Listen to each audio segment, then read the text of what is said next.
Terrified beyond comprehension by the unnatural man, I sprinted through the darkness nearing my street.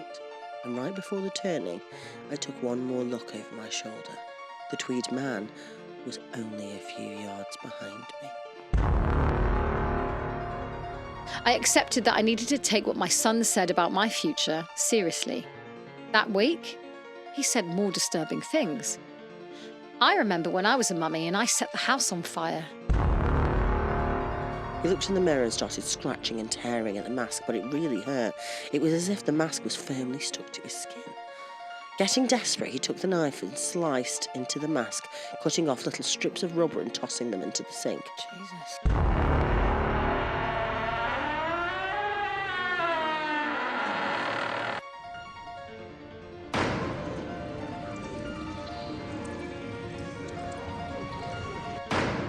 Welcome to episode 81 of Ghost Huns. Huns. G. H. Give me a G. S, Give me an G. SG. Oh, we are two women in the Toast 30s and they can't fans. spell ghost. How are you? Had a free breakfast from Leon, didn't I? Is that one of your talking points? Yes, one of my talking points. I complained about having an avocado pip in my muffin, and they gave me a free fucking brekkie. That's nice when so that that is very happens. nice of them. Was it nice? Yeah, it was very nice. It tastes better when it's free, doesn't I'm it? really hungry. I'm going to go for lunch at Bow. So don't do hungry. that. No. Lobster roll. Lobster roll. Really excited. Okay, shall we just jump in? Because we've... No intro. Tarot. Oh, tarot. Yeah, I'll pick Well, up let you in behind the fourth wall. We have just recorded last week's episode. we have. But oh So God, we're what the bored of fuck is each my other head now. doing? I would say I know I promised. Ow! Sorry.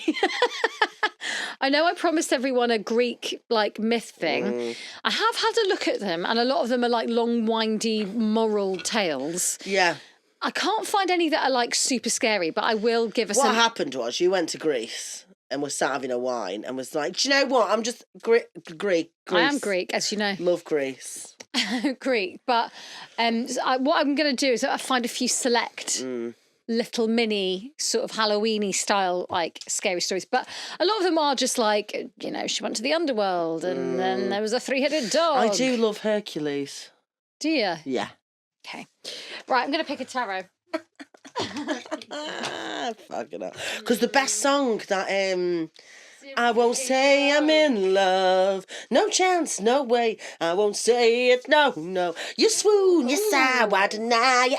What? Okay, this is the 5, 6, 7. This is the 8 of Cups. Oh, but we have the 6. Yeah, but this is a man walking away into the distance at night. Go on, tell me what it says. Oh, yeah. Oh, fuck. What is it? The 8 of Cups? Yeah, 8 of Cups. It's sort of. Do you know what you can see here?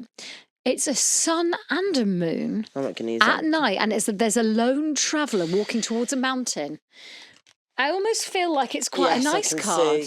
Did you do it upside, upright, or upside? Yeah. What the right way up? Did you put it? Disappointment, abandonment, withdrawal, and escapism. So not great. In the 8 of Cups, a man walks away from the 8 Cups. Is that right? Yeah, standing in the foreground. The cups are arranged in such a way that it looks like one is missing, a sign that emotional fulfillment and wholeness is lacking. The man has turned his back on these cups with a sense of loss and disappointment and shuffles away by the mountain. So basically, you're going to be like an old mountain lady. For this episode. For this episode. A nearby river symbolises his emotions, and the mountains represent the awareness that this will not be an easy journey. Oh my God, I quite like that. It's a bit of strife, but I will get to my mountain. It doesn't say that. The moon in the night sky illuminates the path ahead. The man is leaving in the dead of night, hoping to go unnoticed, suggesting that this may be a level of escape or avoidance in this card. No, it's pretty bad. No, you could choose to take it that way. I mean, even the other one, even reversed, it isn't good. I'm escaping reality by delving into a ghost story. Sure, Jan. Okay. Would you like a story? Yeah. Shall we do a little story? Yes, please. Okay. So which one shall I do? Oh, I can't wait to go to my mountain. Do you know what? Everything you've just described, I'm like, that's nice. I get to go. What, just popping off? Yeah, popping off late at night, going to a mountain. Yes, what, please. camping? No, no one said that. Well, where I'd are you go sleeping, to a lovely lodge. Oh, a lodge, yeah, of course. And I like camping. Maybe actually. I am wandering away from my everyday problems. Yeah. But who isn't in a lodge? Yeah. I don't really have any problems. Wow. I'm walking away. She says, I mean, I will soon, but for now it's all right. Okay, so there was a boy named Lenny who really loved Halloween. I fucking love Halloween. I almost can't wait for it to come. More of a deal about it in the UK. Yeah, like make it like Christmas. Yeah, I want parties in graveyards, I want seances, I want hay bales, I want mazes, I want scary haunted houses, I want the lot. Why aren't we in Maine then? We're going to fucking Maine. We should, because that's the vibe there, isn't it? We're going to go 2025. In yeah, America. it is. America know how to do it. Massachusetts. Massive, huge Salem, tits. Go on. It was his favourite holiday and he always tried to celebrate it in style. Every year he'd save up his money and buy the best mask, the best costume, the best decorations. This year was no different. Lenny was getting ready to go to a Halloween party at his friend's house. He got dressed up in a shaggy black coat, big black boots and long flowing cape. Then he put on his Halloween mask and admired himself in the mirror. See, at first, I thought this was like a young boy and I was like, this is quite cute, but I'm starting to think it's maybe like a 28-year-old and it's not that cute is anymore. it? Well, you see, parents would buy decorations, wouldn't they? Kids wouldn't. Weird. It was the scariest, most hideous mask he had ever seen. He was sure that everybody at the party would be terrified when they set eyes on it. He'd be the envy of all his friends. When Lenny turned up at his friend's house, the party was already in full swing. He could hear the dull sound of music coming from behind the door. He rang the doorbell and his friend answered it. Answered it. She greeted him and just ushered him inside. He looked around the living room. Some people were dancing, others were talking, laughing, drinking, nibbling at the buffet. I hope there's a good sausage roll, a little cheese and pineapple. Fucking Scotch yes. egg. Jesus. There were witches, ghosts, skeletons, vampires and zombies. None of the masks were very scary. Lenny was sure that he had the best one. He stood there and waited for someone to comment on his mask, but nobody paid any attention. He was disappointed. Wandering around the room, he tried to give everyone a good view of the mask. He wanted them to be scared. He wanted to cause a stir. One girl tapped him on the shoulder and started talking to him. "Hey, who are you supposed to be?" she asked. Lenny tried to reply, but he found he couldn't move his mouth. The mask felt too tight. He was embarrassed. He turned away and went into the kitchen to get himself a glass of Halloween punch. He tried to pull off his mask so he could take a drink, but it wouldn't budge. It seemed to be stuck fast to his face. He pulled and tugged on it, but no matter what he did, he could not get it off. Lenny was starting to get worried. It was hot inside the house, and Lenny could feel himself sweating. He needed to get it off. He needed to get it off now. Grabbing a knife from the kitchen drawer, he went into the toilet and locked the door behind him. He looked in the mirror and started scratching and tearing at the mask, but it really hurt. It was as if the mask was firmly stuck to his skin. Getting desperate, he took the knife and sliced into the mask, cutting off little strips of rubber and tossing them into the sink. Jesus. Wow. In my head, this is Jim Carrey with the green mask on. Yeah, it's very similar vibes, actually, isn't it? Gradually, a queue formed outside the toilet and people started getting impatient, knocking on the door and calling out, "What's going on in there?" There. What's going on in there? What's going on there? Lenny was in a panic and he started peeling. He tried peeling off the rest of the mask, but it stubbornly stayed in place. It is quite embarrassing because people think you're doing a massive shit. Yeah. He couldn't understand what was wrong. What if it won't come off, he wondered. What if it's stuck on my face forever? He began hacking at the mask with the knife again and ripping off little bits. More and more people were banging on the door. "Come on," they shouted, "what are you doing in there?" From inside the toilet they heard Lenny shrieking, "It won't come off, my mask, it won't come off." The people gathered outside the toilet gave each other worried looks. One of the girls was puzzled. "Mask," she said. He wasn't wearing a mask. Oh, is that the end? It's the end. Oh shit, he's gouging his own face. He's gouging his own face. So is this a story about a really ugly lad called Lenny? Yeah. Or, it's... Do you know what it could be about? You remember at school when they were like, "Don't take drugs," because there was once a boy who thought his head was an orange and he started peeling it off. Really? Oh my God, it's Orange Man. Yeah, so it could be the original story of Orange Man and drugs. Another cautionary tale. The OG Orange Man. Yeah, or they'd be like someone... peeling his head off like a satsuma. Did you never hear that? No. That was the story of the teachers, you know, the one I had sex with in my dream last week. They tell you that story to stop you from taking LSD, yeah. Wow. Yeah. Did it work? Yeah, I've never taken LSD. Well done, you. Thank you. I think I'd have a really bad trip. It's not for me. God, honestly, the things I've heard. Yeah, no thanks. Okay. You ready for another story? Yes, please. I think my son has lived my life before. He told me my future and I'm terrified. Terrified? Terrified. Let me just start by saying my 6-year-old son and I are very close. From an extremely young age, he's been able to sympathise with me and has been extremely emotionally intelligent. The thing is, it's not with everyone. It's just me. He feels like just a regular boy with everyone else, but he always knows what to say when I'm having a hard day. I try not to show it, but he somehow knows. Emotional intelligence is how I've always played it off, but now I'm not so sure anymore. Since my son could talk and form sentences, he said things to me that he should have no way of knowing. It started out with him saying things like, "Mummy, don't worry, I still think you're pretty." That day, I was really struggling with my body image. I put on a few pounds and I hated myself. Of course, I didn't let my son see me crying in the mirror or grabbing the rolls on my stomach. I mean, little boys always think their mother is beautiful, right? It's not like he knew. Soon after that, he mentioned to me that he missed Bethany. I asked him who Bethany was, and he looked at me like I was crazy. He told me it was his sister who died. My son never had a sister. However, I had a sister who died at 16, whose name was Bethany. I never mentioned it to him. I thought maybe it was a fluke. Next, I lost my job. Once again, he had no clue it happened. I was reading him a bedtime story and he put his hand over the book and looked up at me. He got a serious look on his face and said, "It'll be okay. You'll find a job next week and it'll pay better too." There'll be some real pension perks. You want annual leave? Yeah. You're going to get annual leave. You'll go on a saga cruise before long, Mummy. That's ridiculous. Okay. It felt weird that he'd found out about the job loss, but I didn't think much about it. Once I did, in fact, get a job next week that also paid better, I was weirded out. I asked my mum about it and she said it's probably just the close bond that a mum and son always have. Kids are weird. Every parent has their own story of a time when their kid said something terrifying to them, she tried to explain to me. A few months ago, it started to become an everyday thing where he would say something about a subject he shouldn't know.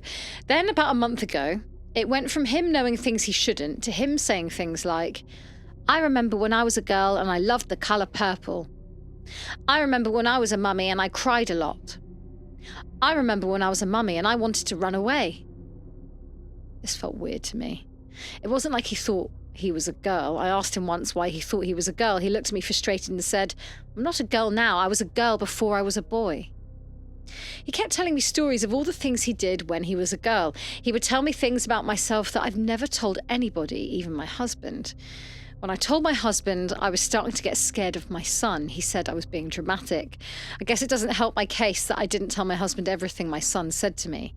When he said things like missing his dead sister, that was one thing, but, well, let's just say I've not always been a saintly woman. I have a past.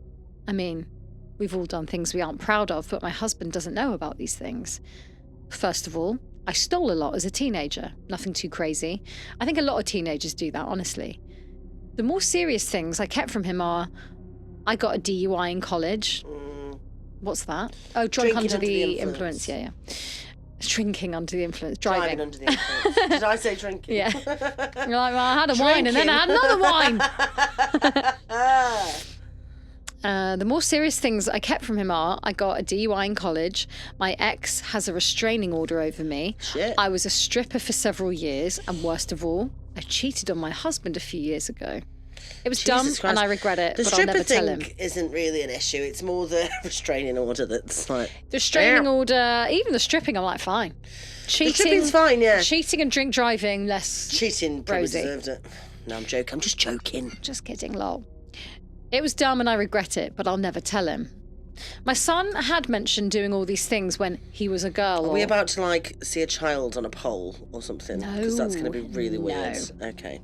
My son had mentioned doing all these things when he was a girl or when he was a mummy. Of course, in child terms, but nonetheless, he described all those things. He hasn't mentioned much to anyone else, mostly just me. He hasn't come right out and said that he was me or anything. If he were me, maybe he doesn't realise it. Maybe he just has random, fuzzy memories of another life. Last week, I noticed he seemed down. He wasn't really talking to me. He wasn't really talking like he normally does. I felt like a terrible mother. I was thankful he wasn't talking. It felt like every time I talked to him, I got more and more scared of him. One day, he crawled into my bed with me in the morning. He took a deep sigh and looked at me. I remember when I was a mummy, and that car hurt me tomorrow. My heart sank. I didn't even know what to say, but I mustered up the courage. Honey, what's going to happen to me tomorrow? I said, while pushing away the hair falling in his face as a nervous tick. I remember it hurting so bad. I don't want you to feel the pain too. Don't go. Don't do it. I don't like that. I sat looking him deep in the eyes. My bed, which felt so warm and comforting a few minutes ago, now felt cold and hard. What was going to happen to me? I kept asking him what was going to happen to me. Every time I asked, he got more and more upset. My husband woke up after I asked him for the 5th time. He got so mad at me, I can't blame him. I was clutching our son's shoulders and screaming, "Tell me! Tell me!" I said over and over again. My son didn't talk to me for the rest of the day. The next day, I tried to explain to my husband what our son said and how I was scared, because this was the first time my husband heard of my son saying such crazy things. He didn't believe I was in danger. We had dinner plans with some friends that night. It was the last thing I wanted to do. I figured since my son mentioned a car, I needed to just stay away from them at all costs. I tried to convince my husband I was sick, but he, of course, didn't believe me. I should have said I was sick from the very beginning and not told him the real reason for wanting to stay home. My son's babysitter made it to the house. As we said our goodnights to our boy, he gave me a sad hug. Not only that, but he couldn't take his eyes off my left hand. After our hug, he grabbed my fingers and squeezed them tightly. I knew something was about to happen to my hand. It felt like I could anticipate the pain. We walked out the door. My husband guided me to the car door. He opened it up and helped me in. Although I didn't feel like he was trying to be a gentleman, I felt like he was scared that I was going to run. He wasn't wrong. After a few minutes of driving, I felt the anxiety building. I felt sick. At a stoplight, I noticed the car door was unlocked. I slipped off my heels and I opened the car door. I was trying to move way faster than my feet could take me. I didn't see the curb and tripped over, face planting in the process. I'm sorry, I don't care in any situation people falling over. It's face really planting funny. is hilarious.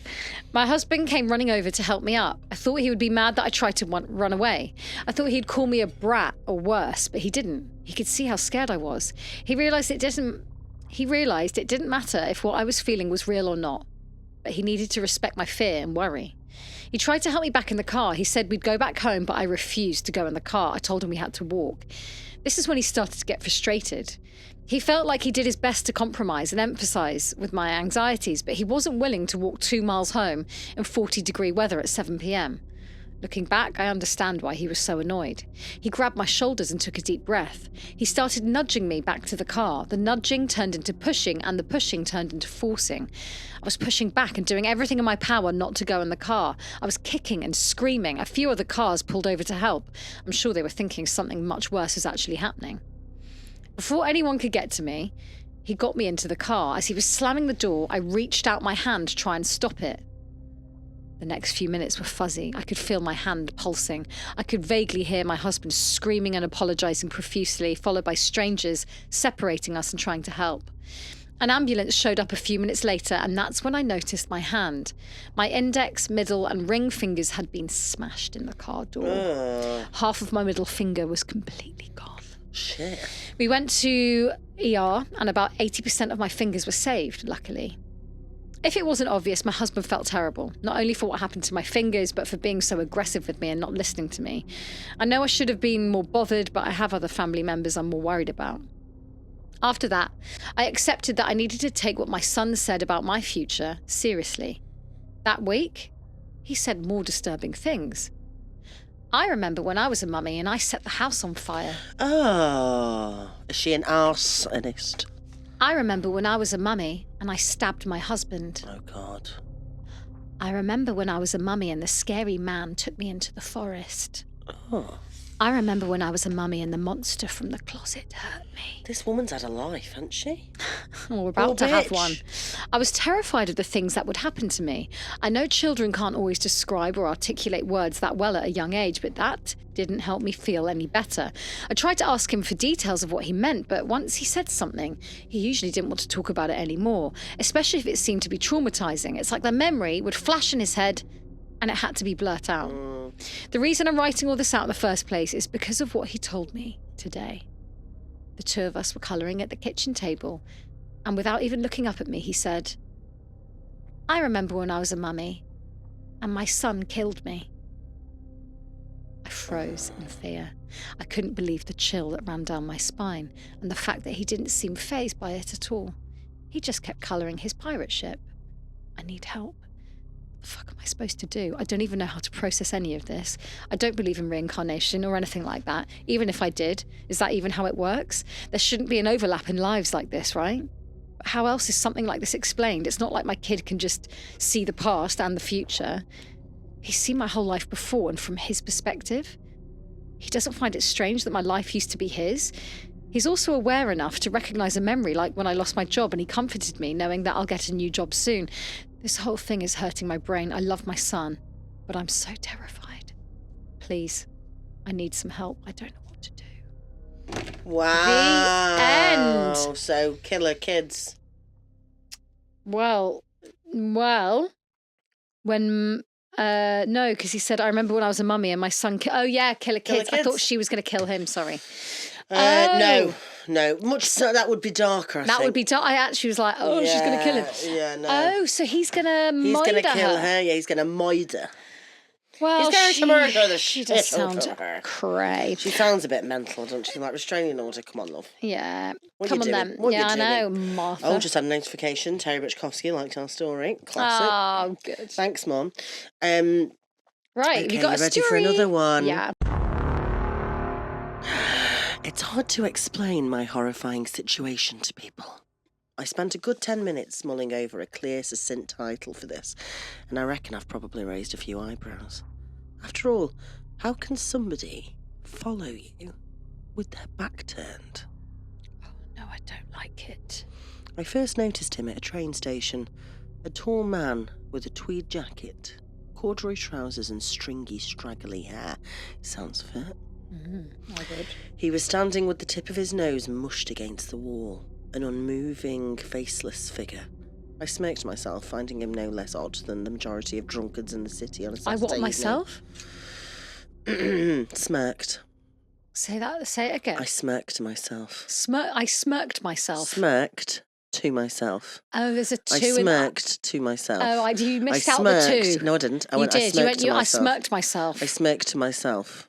Oh, I see. The way I you're... smirked to myself. Are you taking the piss out of my accent? Because that's very rude, It's not actually. your accent. You just There's went, there are myself. other cities other than London, you know. You fucking Southerners, honestly. You just went, I smirked Honestly, myself. I smirked to myself. You sing it again. I smirked to myself. Oh, man. Fucking hell. I was really raising some tension there and you've ruined it. Can you go back? Go back. I smirked to myself, finding him no less odd than the majority of drunkards in the city on a Saturday evening. But when I was getting off my train later, I noticed him again. The same tweed man, as I now call him, pressed up against the back doors. Sorry, that made me laugh. He was still turned away from me, but I recognised the unusual attire and unkempt hair. Still, it's just reminded me of Barry Don saying to you, you've got shit hair and you need your vagina to be waxed. Fucking, what a guy. Still, I thought nothing of it at the time. He'd been on the platform, why wouldn't he be on the same train? It was only as I walked home that things took an unnerving turn. Turn. A lone woman walking down eerily silent, dimly lit streets at midnight. It's not something I ever make a habit of, but I've always felt safe in my hometown. I live in a sleepy village. There's no nightlife, not even a Saturday night. Not even on a Saturday night. And on this particular evening, there wasn't a car or a soul in sight. Not even the sound of animals rustling in bushes or trees. Absolute silence. So when the clomping began, it was carried clearly, by the still night air. I whipped my head around, squinting to make out the source of the sound. Along the hilly road, which stretches a good half mile, there was a lamppost. One solitary lamppost for the entire road. People have complained to the council about it, but like I said, the town's nightlife is always dead. Few people wander the streets once the streetlights come on. I was about 100 yards past the lamppost, wandering through the blackness, when I took another glance over my shoulder. And then I saw him. The Tweed man. He was walking backwards through the glow of the streetlight. I might still have chalked it up to drunken behaviour, but there was something absolutely terrifying about his movements. The man's joints seemed to click in shaky, disconnected ways as his limbs jolted backwards, propelling him along the pavement. His torso ricocheted. His torso ricocheted from side to side, and his arms hung limply in his oversized tweed jacket. Terrified beyond comprehension by the unnatural man, I sprinted through the darkness, nearing my street. And right before the turning, I took one more look over my shoulder. The Tweed man was only a few yards behind me. Still turned away and reverse striding. In a petrifying moment that instilled horror into my heart, the abomination started to bend backwards, almost revealing the face that he had been concealing. His elbow joints cracked ghoulishly and his frightfully thin fingers stretched towards me. I still hear the wheeze that emanated from his lips as those inhuman fingers grazed the nape of my neck. I hear it in every waking and sleeping moment, a nightmarish wind from a place far beyond our world. Screeching inhumanely myself, "Ah!" I slipped free of the contortionist's grasp and hauled my body down the street, gunning for my house. Fumbling with the door keys, the most terrifying thing was the continued silence. Not a sound from that horrific man. But that didn't comfort me. There hadn't been a sound when he inexplicably appeared directly behind me, so I refused to turn around. I slotted the keys back in the lock, flung the door open and shut myself inside the house, panting manically for a solid 10 minutes or so. I half expected to see him outside the door or my front window, but my street was lifeless. I wish that was the end of it, but I've been seeing him everywhere, always with his back turned, sometimes standing still, other times walking backwards in that unhinged, dislocated manner. Train stations, city streets. I'm certain I once saw him behind the water cooler in my office. My colleague laughed and said nobody was there. I try not to be on my own, but crowds don't seem to stop him from coming ever closer. Last night, I saw him in the corner of my room. A silhouette in front of my bedroom door. I screamed in terror, but the man was gone when I turned on my lamp. What do I do? The police are no use, but they never take stalking cases seriously. And what would they even do to protect me from a seemingly supernatural horror? I can't describe this man beyond his clothes. I haven't even seen his face, but I do have a feeling that nobody lives long after seeing it. The end. Oh, dear God. Oh, spooky. I mean, there's also something more to like. It's terrifying in a street where there's nobody around. It's even more terrifying if it's happening in crowded streets or in an all bar one or a Wetherspoons. Yeah, exactly. Or just like everything's normal, and then you just see the back of the tweed jacket and the straggly hair. And behind the water cooler. A part of me, the water cooler is funny though, because you're just in your office, and he's like, oh, he's there. In a way, I didn't really need it to be supernatural. No, it could. Like, well, I think, seeing the silhouette in your bedroom, you're like, scary. Actually, I think it's more scary that it's like a bloke who's like, I'll follow you and I just don't like backwards. those inhuman things scare me, though. The weird jerky movements. We've always said it. They're the worst. We don't like it. Have you got another story for me? Yes. Thank you. Okay. Thank you. Okay. This is a Littley. Hit me with your rhythm stick. Okay. Solemn Hill and a rotten vibe. Oh. I'll preface this with a question. Do you ever get a sinking feeling of impending danger? Yes. Because I did in the backwoods around Sulham Hill, Berkshire in the UK. Just a feeling that the vibe of a place is completely rotten when moments ago it was almost idyllic. I've got the weekend to myself as my partner is away for a few days. Something I like to do is go for night drives and stop somewhere in the sticks and go for a peaceful walk when not too many people are around. Love that, but not really. Well, Love the idea. I feel like men can do that more than women, you know? So I get in the car and I put in the directions to a little car park in some woods about 10 miles out. As I drive down the motorway, the sun's very nearly set. It looked great, everything bathed in orange. I leave at the junction and the motorway becomes a dual carriageway, which in turn becomes a single B road. I turn off onto the lane and pass through the last village before a nice bit of hilly conifer woodland looms large in the twilight. I was going here particularly because I heard there was a nice viewpoint of Reading town. I don't make it that far. Now, I'm going up country tracks, single lane only, so I'll have to pull over to let someone pass if they're going the other way. But that doesn't happen. No one else is on the road. The hedgerows give way to woodland. It's very pretty and I can still hear birdsong in the dying light. Eventually, I reach the car park, although really it's just a patch of gravel for turning around, and a Forestry Commission gate blocks off the dirt track deeper into the woods. In the car park, there's a motorhome, although it looks like no one's in it.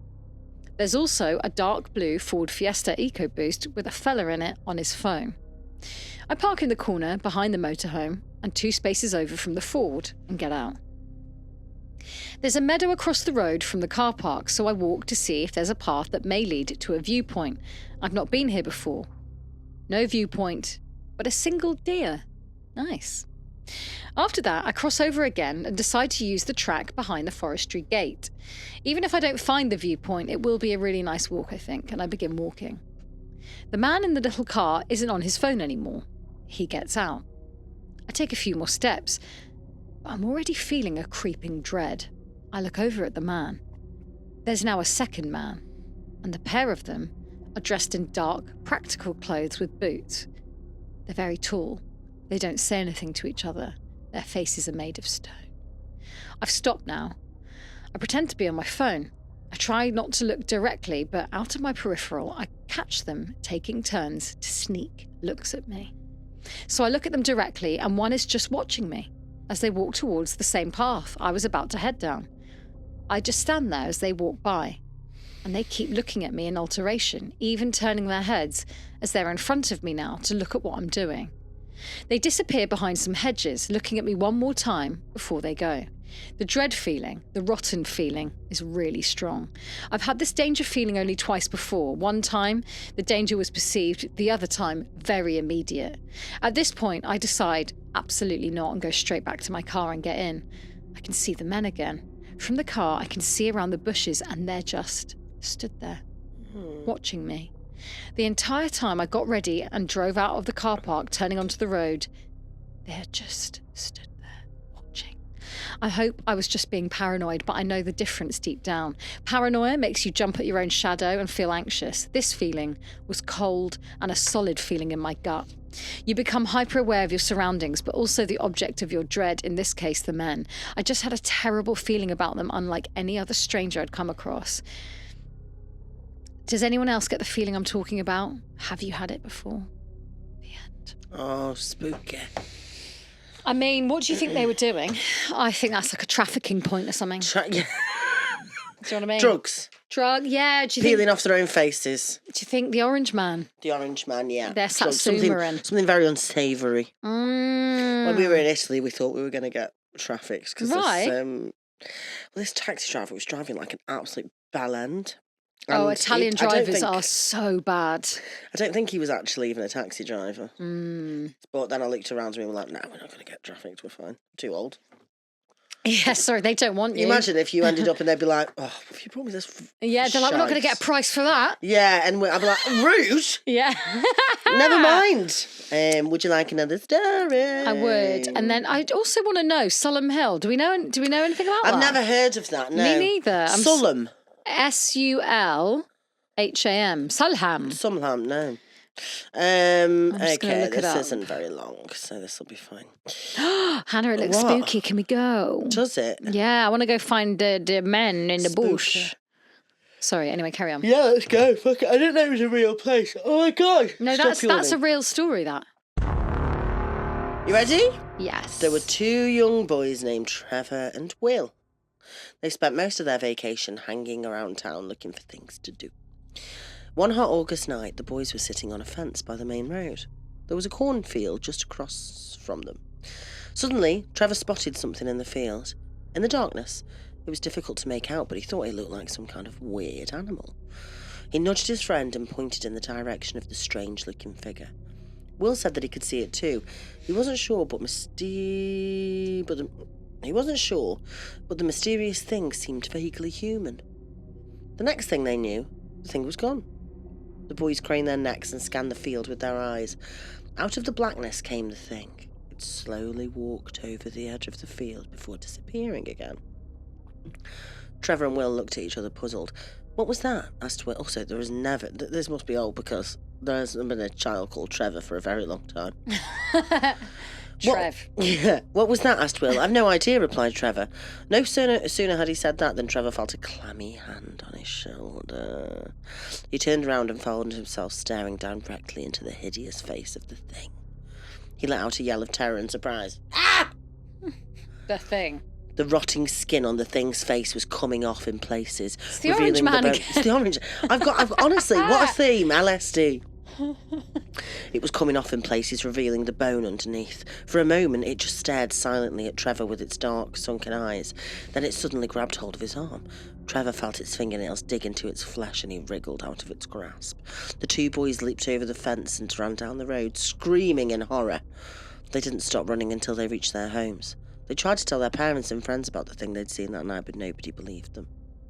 When Trevor woke up the next morning, the scratches on his arm were still there. After a few days, they got worse and worse. Trevor got sick and his parents took him to see a doctor. After examining his arm, the doctor told the boy it was infected and gave him some pills to take.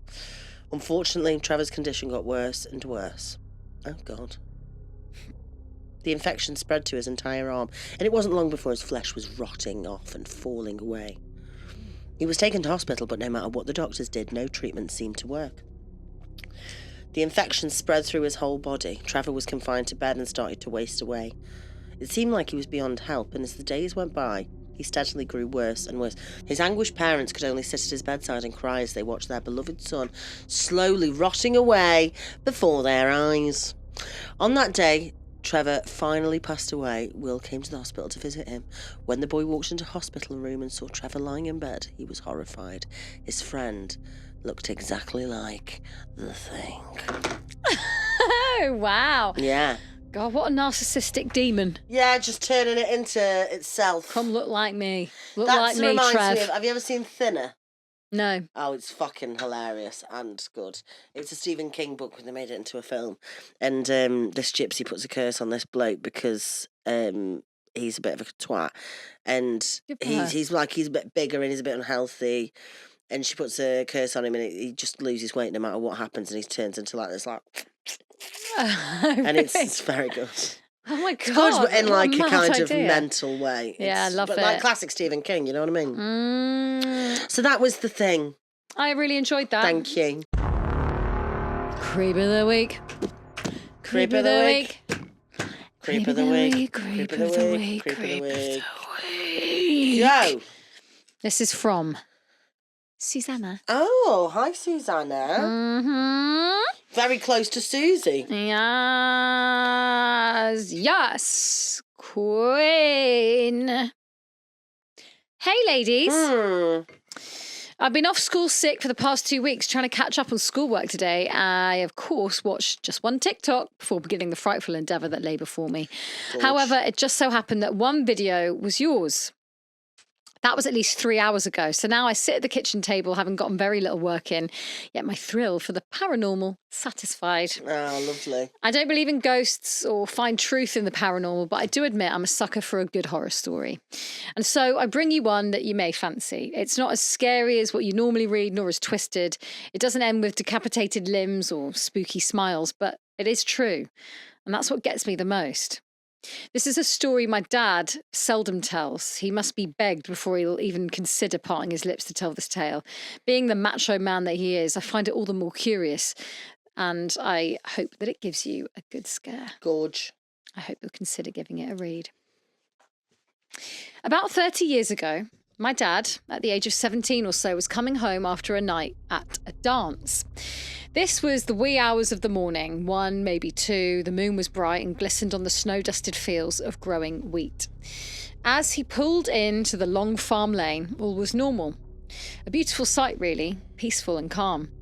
As he approached the top of the lane and the truck headlights fell on the buildings around, he noticed something. A thick, dark shadow moved, slowly, bobbing up and down. The moon being so bright, my dad cut the lights. His eyes followed the figure as it rounded the fence along the barnyard, bobbing, swaying. It got closer. My dad crept closer with the truck. Knowing that the only justifiable answer was a person, he contemplated calling out. Knowing the tough guy my dad is, I'm surprised he didn't. This only stands to prove that he was scared. So instead, he swiftly flashed the lights on and off, hoping to either grab the attention of the person or scare them off. It turned. The face of a boy. No older than my dad himself. There was nothing unusual about his face. Most was covered by a hood anyway. My dad watched as the boy carried on his way, limping. Should I see if he needs help? My dad contemplated. Brought out of his daze, he looked up only to realise the boy was gone. Out of sight. Knowing the layout of the farm myself, I questioned where the boy could have gone. Standing in the middle of the yard where he had met my dad, there's really nowhere he could have gone where he would not still be seen. At least not in the time frame he'd lost my dad's attention. He waited a few minutes, unsure if the boy had really gone or was only waiting, lurking. Finally, he pulled just a few metres into his parking spot in front of the garage. He waited again. He walked to the house, hastily I'm sure, stopped on the porch before entering the house and looked. To the left, an empty pasture. To the right, his front yard. Flower beds snowed over, bird feeders scattered on trees here and there. Certainly no sign of another person, so in he went. For the first time ever, he locked the door. This was the 90s, in an area that saw no crime. There'd be no reason to lock the door. You see, my grandparents' closest neighbours to the right lived in the bush, a large cabin-like home, red tin roof and big fancy porch. There, a couple lived after their children had grown and moved out. They became a foster centre for troubled and mentally disabled youth. They kept to themselves. No one around knew very much about the inhabitants of that place, only that the husband was a cartoonist, but that's irrelevant to the story, so I digress. My dad figured this to be a perfect explanation for where the boy had come from and who he was. But where he had gone, who knows? Evaporated into thin air perhaps, or maybe I'm wrong and it was indeed a ghost. The next morning, as my dad trudged through the snow to the barn, he was greeted by a huge set of footprints. In a circle. No, a spiral. There was no way of telling where they'd come from, nor where they led. It had snowed since he'd come home that night, at least another 10 centimetres of it. The tracks were fresh, very fresh. It was snowing when he woke up and only stopped in the last 10-20 minutes. He trudged on, trying to free his mind of what had lurked last night and this morning. Opening the barn door, he was met by another sight. One set of lights were on in the barn. The temperature sitting at nearly minus 20 degrees, the doors had been shut, the frosted windows allowed for little light to escape to meet the glare of the rising sun. My dad had been the last one out of the barn that night. He knew they were not on, and were not on when he came home that night. That was it. He snapped. He called out, grabbing the nearest weapon, a pitchfork. Searching high and low, he found nothing, no one. Not one thing was out of place. By this time, my grandpa and uncle had come out, greeted by the sound of my dad hooting and hollering and lunging about with a pitchfork. They'd thought he'd gone mad.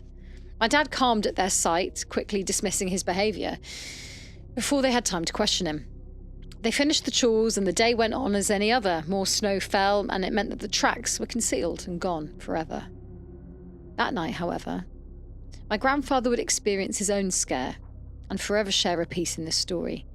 He got up to use the washroom, 1, maybe 2 in the morning. The window right beside the toilet allowed for my grandfather to see that the motion sensor light on the drive shed across from the house had been triggered. He thought nothing of it, a cat, a raccoon, a coyote, could have been anything. My dad, not telling anyone of the previous night, had left everyone unbeknownst to the fright. As he turned from the window, something caught his eye. This was no cat, no raccoon, not even a coyote. This was a person. Frolicking about, making circles, dancing, almost. Blinking in an attempt to remove the image from his eyes, my grandfather stood watching, not so much scared as confused. Nevertheless, he raced down the stairs, getting to the front door in a matter of seconds, and he flung it open. The bathroom window he'd watched out of was directly above the front door. a perfect place to observe the front yard and beyond. Yet the place where that creature had danced and swayed just seconds ago was now deserted. Just as my dad had witnessed some 24 hours before, the perfect winter picture. Calm, peaceful, with a cold that nipped at the nose of my grandpa's bare feet. His sons, my uncle and dad, were now close behind him. My uncle asked what was wrong, but my dad knew. Stammering over his words, my grandfather tried to explain what he'd seen. The fact that there had been, or still was, a stranger on the property was not the strangest part, but the dancing and skipping. It was eerie. They searched the yard, the barn, and every building on the property. You might be thinking any normal person would call the police at this point, right? Yep, not these guys. Anyway, just as my dad had the previous morning, they came up empty-handed. No sign of anyone, not one thing out of place, only the strangely patterned footprints to prove that there had been someone there. Still, my dad didn't share that he had had a previous encounter with this man and wouldn't for years to come. That week was filled with suspicious activity. Banging sounds one night, flashing lights the next. The banging sound echoed, bouncing from bush to bush until it reached the house. A sort of tapping, but much louder. Every light on the property would turn on simultaneously. That meant someone was screwing with the breaker box. So again, my grandfather went out to sea with no more than his hand to protect him, relying on the assurance of the variety of guns waiting in the house. America. Don't know why he didn't bring one with him. Nothing. Stillness. He walked across the yard to the switchboard. Around the pole it sat on were the same patterned footprints. He didn't bother searching any further that night. The next morning, the three men ventured out to the barn, as usual. At this point, they'd come to expect the array of footprints or something misplaced, but what they were greeted by this morning was no sporadic display. There, clear as day, written in bold lettering in the snow, was, "I wrote this with bare feet. I watch you while you sleep. Snowfall, snowfall, would you like to see me crawl?" No, thank you. Words that made my skin crawl. That night, my dad, uncle and dad sat at different points of the house on guard. Dad, uncle and dad? Yeah, that's what it says. Two Granddad. dads? It must be granddad. Two dads? Yeah. Yes. 2024. 2024. Yeah. 2024. Yeah, dad and dad. Yeah, 2024. yes, exactly. People are allowed to have children. That night, my dad, uncle and granddad sat at different points of the house on guard. In through the barnyard came a figure. Slightly hunched, drawing closer to the ground with each step until he was on his hands and knees, crawling as though he were part animal. My grandfather shouted, then fired a warning shot. The boy stood as the three men charged at him. He did not smile, did not frown, did not laugh, did not move. They got so close they could almost touch him, and then he turned and ran. Again, he was gone, never to be seen again. A few days later, my grandfather paid a visit to the neighbours with the youth home and made up some story about why he was there, in the hopes of seeing the culprit who had terrorised them. They had no boy who matched that description. My grandfather knew everyone else for miles around. There was no boy as the one who had crawled. Had he lived in the bush and spent his days prowling? Today, when we play hide and seek at night at my grandparents', I tremble at the mere thought of that boy. When I do the chores in the early winter mornings, I walk quickly, averting my eyes from the ground. I imagine watching him create the hasty yet intricate patterns. I try to recreate them. I pray I never see him. Wow. Thank you, Susannah. Fucking hell, it's like we're at a Jay-Z concert. Susannah! Give it up for Susannah! Thank you. That was horrible. And sent 5 times. Wow, Susanna, you really wanted to get that story out I mean, God bless your soul. I think she wants to get it off her chest, doesn't she? Yes, she's terrified. Please, not everyone send us your emails 5 times. We would have to pay for more space in our inbox. Yeah. No, that was stunning. I thoroughly enjoyed it. That's creepy. I wonder where that is in the world. I'm thinking North America, like Alaska. Yeah, Alaska. Alaska. Don't even know her. Alaska really freaks me out because there's loads of murders. Well, unlike that boy. I didn't like doing the message with its feet. I know. That was a bit spooky. Snowfall, snowfall. Would you like to see me cry? Oh, No. Okay, let's get haunted so you don't have to. Big Suze has bought a fucking... She's bought a right, haunting. so... Oh, so you do have playing cards. So Sorry, last yeah. week I could have... I was like, I'm going to improvise because I don't have any playing cards. I enjoyed it playing and Susie out. went, yeah, sure. You can't mess with We Get Haunted. You had to do what you had to do. No. Right. These Rogers? This is... These Rogers playing cards? They aren't, no. They're Welcome to Suzhou, China. Oh. All right. So I'm going to do some cartomancy, all right? What? Yeah. Connect with the cards, allow their power to shine a spotlight on what you already know and confirm questions your intuition is asking. Oh. Would you like... You got to pick. Have you got a whole book on this? Yes. Oh. Would you like to know your past, present or future, one of the three, or an obstacle or a solution? What you think or feel about what you do, your strengths and weaknesses and any advice you need, or do you need advice on a relationship? What do you want? What do they want? Where is it heading? Or just pick one at random. What Let's would you go like? for future. Okay. Oh, even though I am scared. Okay, I'm just going to... I am scared, but I'll do it for you guys. Okay. That's why I sound like Sloth from the Goonies. You guys. What time is it? Fine. Got 4 minutes. Okay, well, I think we should do past, present and future. I'm going to do a 3-card spread. Okay. Oh, I'm scared. So, here you go. Yeah. Okay, what happens now? Pick any 3 and pick the 3 that you want as your past, present and future. Lay them out face down, and then we'll do them one at a time. Okay? Okay, Calf. Okay, Calf. Also, where it is in China is going to mean a lot. Do you know what I mean? Yeah. This one's my future because I've just felt it. Felt it give me a little spark. Right, what do I do now? Right. So, please turn over the card that represents your past and I'll tell you what it means. The 2 of clubs. And it's people on a little gondola. That's actually, that's almost like the first ever. That's amazing. Okay. Oh. Right. If that's your past, it says here there were obstacles in your way. Yeah. But communication was key. Yeah. Well, it was mainly the price of cocktails in central London. Yeah, but then you communicated that you weren't going to pay for that. I was like, and you went to happy hour. Yeah.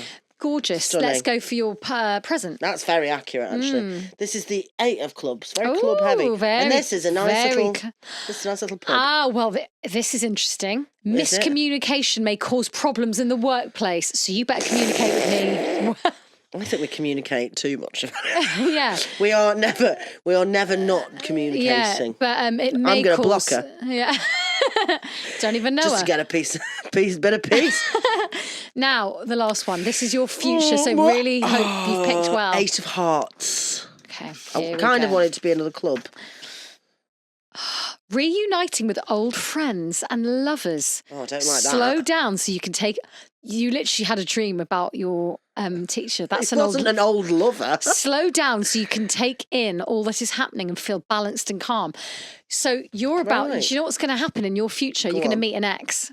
And didn't you say an ex got in touch? They did. Yeah, sent me a message the other day. That's 3 a.m. literally... 3 a.m. being like, I was just wondering how you were. Fucking mental. I don't want to really see an ex, to be honest. Anyway, but thank you so much. That was so stunning. welcome.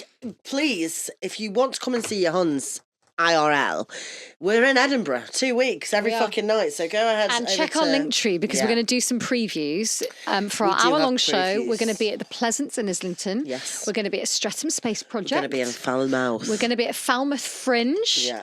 And I'm going to tell you the date of that. We're going to be in Falmouth on Friday, the 5th of July. These will be previews. They will be fun. They will be... Oh, and also on the 3rd of July, right? That's a Wednesday. If you're in Somerset, come see us. We're going to be in Somerset. Do you know the fun thing about the previews is that because we're getting the show ready for Edinburgh, this is like a one-off chance to see that one version of the show because it will not be, will never happen again.